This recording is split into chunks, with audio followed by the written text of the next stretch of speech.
My name is Gala. In my video, I'm going to share how to fold from linen napkin poinsettia for Christmas table.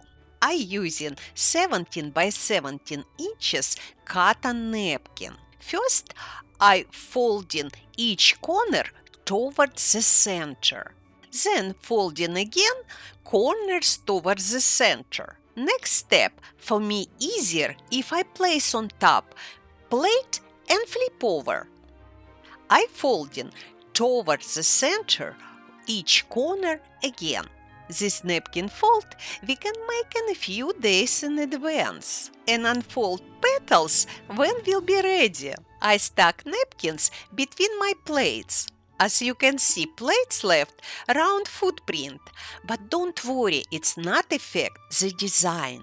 With left hand, I holding the center of the petal. With right hand, I pull out the bottom of the corner and gently stretch out towards the outside.